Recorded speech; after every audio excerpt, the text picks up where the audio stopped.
দর্শক স্বাগত জানাচ্ছি কোরাস নিউজে, সাথে আছি আমি মোহাম্মদ আবু তাহের নয়। রাজনীতিমুক্ত খুলনা প্রকৌশলী বিশ্ববিদ্যালয় গত 18 ফেব্রুয়ারি শিববাড়িতে প্রায় 2 ঘন্টা ব্যাপী যুবদল এবং ছাত্রদল বৈষম্য বিরোধী ছাত্র আন্দোলনের সাথে সংঘর্ষ বাধে। একে কেন্দ্র করে সোশ্যাল মিডিয়ায় শিবির এবং ছাত্রদল মুখোমুখি অবস্থান নেয়। এই নিয়ে সাংবাদিক সম্মেলনের ঢাকা বিশ্ববিদ্যালয়ের টিএসসিতে অবস্থান করছেন ছাত্র দলের কেন্দ্রীয় সভাপতি রাকিব হোসেন সহ কেন্দ্রীয় নেতৃবৃন্দ। চলুন সাংবাদিক সম্মেলনের অংশ বিশেষ আমরা শুনে আসি। আপনারা সকলে অবগত আছেন যে গতকাল 18 ফেব্রুয়ারি 2005 রোজ মঙ্গলবার বিকেলে খুলনা প্রকৌশল ও প্রযুক্তি বিশ্ববিদ্যালয় কুয়েটে একটি চরম অনাকাঙ্ক্ষিত ও অনুপ্রবেশ ঘটনা ঘটেছে। পাল্টাপাল্টি হামলায় মারাত্মকভাবে হতাহত হয়েছেন শতাধিক আহত হয়েছেন শতাধিক শিক্ষার্থী ও স্থানীয় জনতা।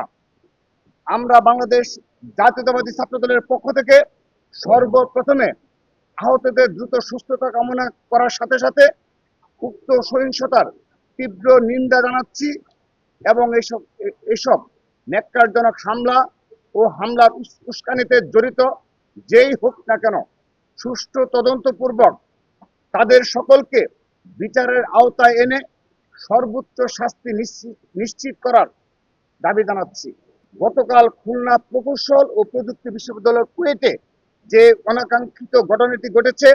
সেটি নিয়ে অনলাইনে ও অফলাইনে সত্য ঘটনাকে আড়াল করে অপপ্রচারের মাধ্যমে বাংলাদেশ জাতীয়তাবাদী ছাত্র দলের নামে যে মিথ্যা অপবাদ চারদিকে ছড়ানো হচ্ছে তার প্রেক্ষিতে আমাদের সংগঠনের নৈতিক ও রাজনৈতিক অবস্থান ব্যাখ্যা করার বিষয়টি অতি জরুরি হয়ে দাঁড়িয়েছে। এক্ষেত্রে বলে রাখা প্রয়োজন, ইতিমধ্যেই আমাদের সিনিয়র সহসভাপতি আবু আফসান মোহাম্মদ ইয়াহিয়ার নেতৃত্বে একটি সরেজমিন তদন্ত টিম খুলনায় গিয়েছেন এবং ইতিমধ্যে আমরা সেই রিপোর্টও পেয়েছি। তাদের প্রতিবেদন ও পুলিশি বা প্রশাসনিক তদন্ত প্রতিবেদন আসার আগ পর্যন্ত কোনো পক্ষই যেন উপসংহারে টানা সম্ভব বা সমীচীন নয়। কুয়েট ক্যাম্পাসে বিগত 11 আগস্ট 2024 থেকে প্রশাসনিকভাবে রাজনৈতিক কর্মকাণ্ড নিষিদ্ধ থাকলেও বৈষম্য বিরুদ্ধে ছাত্র আন্দোলনের কমিটি ঘোষণার পাশাপাশি বিভিন্ন রাজনৈতিক কার্যক্রম তারা পরিচালনা করে আসছে, যার বিরুদ্ধে কুয়েট প্রশাসনের পক্ষ থেকে কোনো পদক্ষেপ গ্রহণ করা হয়নি। সাধারণ শিক্ষার্থী ব্যানারে কোনো মবও তৈরি হয়নি। আবার এসব ঘটনা চলাকালে এবং পরবর্তীতে কোনরূপ তথ্য প্রমাণ ছাড়াই স্থানীয় জনতার সাথে কুয়েট শিক্ষার্থীদের একটি এই ন্যাক্কারজনক সহিংসতাকে কোনো নির্দিষ্ট তথ্য প্রমাণ ছাড়াই সামাজিক যোগাযোগ মাধ্যমে ছাত্র দলের হামলা বলে পুরো ঘটনাটিকে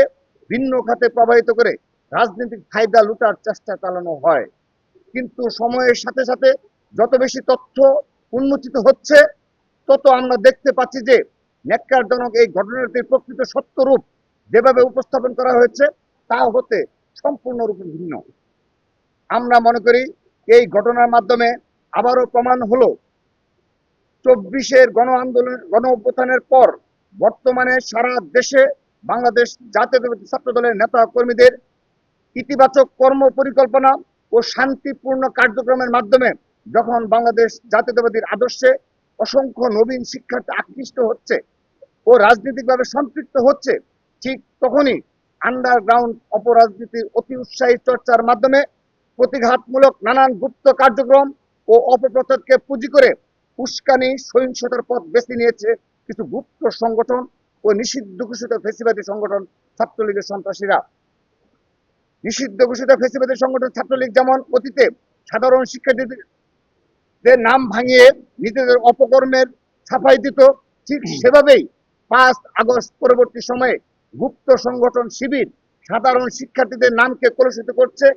এবং এই নাম ব্যবহারের মাধ্যমে ক্যাম্পাস সমূহে ভিন্ন রূপে অগণতান্ত্রিক ফেসিবাদী কর্তৃত্ববাদ পুনঃপ্রতিষ্ঠা করার অপচেষ্টায় লিপ্ত রয়েছে। প্রিয় সাংবাদিক ভাই ও বোনেরা, আপনারা জেনে থাকবেন যে গণপ্রজাতন্ত্রী বাংলাদেশের সংবিধানের অনুচ্ছেদ নং 36, 37 ও 38 এর এবং নাগরিক ও রাজনৈতিক অধিকার বিষয়ক আন্তর্জাতিক চুক্তি ICCPR এর ধারা নং 19, 21, 22 অনুসারে বাক স্বাধীনতার চর্চা ও সভা সমাবেশে অংশগ্রহণ করা বাংলাদেশের সকল শিক্ষার্থীর স্বীকৃত অধিকার। তা সত্ত্বেও শিক্ষার্থীদের রাজনৈতিক সচেতনতার কারণে বর্তমান ফেসিবাদ ও দখলদারিত্বের চর্চা যখন অসম্ভব, তখন সেই ফেসিবাদ ও দখলদারিত্বের সংস্কৃতির ধারক বাহক গুপ্ত নিষিদ্ধ সংগঠন শিবির ও ছাত্রলীগ সম্পূর্ণ আইন বহির্ভূত ও অবৈধ উপায়ে ক্যাম্পাস সময়ে সাধারণ শিক্ষার্থীদের বেশ ধরে গণতান্ত্রিক ছাত্র রাজনীতি নিষিদ্ধ করার দাবি করে ক্যাম্পাস সময়ে নিজেদের অঘোষিত নিষিদ্ধ দখলদারি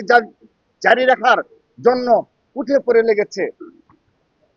আমরা বাংলাদেশ জাতীয় ছাত্র দল দেশব্যাপী সকল ক্যাম্পাসে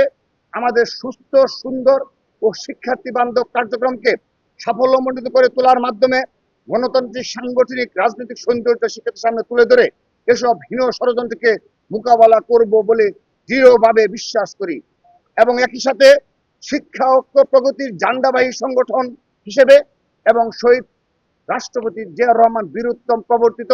বহুদলীয় গণতান্ত্রিক রাজনৈতিক ধারক বাহক হিসেবে যে কোনো রূপে দখলদারিত্ব ও ফেসিবাদ কায়েম করে শিক্ষার্থী তথা জনগণের রাজনৈতিক অধিকারকে খর্ব করার সকল অপচেষ্টাকে ব্যর্থ করে দেওয়ার জন্য বাংলাদেশ জাতীয় ছাত্র দল সদা বদ্ধপরিকর থাকবে। পরিশেষে আবারও আহতদের দ্রুত সুস্থতা কামনা করার সাথে সাথে উক্ত সহিংস ঘটনার হামলার তীব্র নিন্দা জানাচ্ছি এবং এইসব ন্যাক্কারজনক ঘটনায় ও এসবের উস্কানিতে যেই জড়িত থাকুক না কেন সুষ্ঠু তদন্তপূর্বক তাদের সকলকে বিচারের আওতায় এনে সর্বোচ্চ শাস্তি নিশ্চিত করার দাবি জানাচ্ছি এবং একটি বিষয় আপনাদের সুস্পষ্টভাবে অবহিত করতে চাই যে বাংলাদেশ জাতীয় ছাত্র দল তার সংগঠনের নেতা কর্মীর বিরুদ্ধে কোনো অপরাধের অভিযোগ আসলে কিংবা তা প্রমাণিত হলে তার বিরুদ্ধে তাৎক্ষণিক সাংগঠনিক ব্যবস্থা গ্রহণ করতে পারে, কিন্তু তার বিচারের দায়িত্ব রাষ্ট্রকেই নিতে হবে। ধন্যবাদ সবাইকে।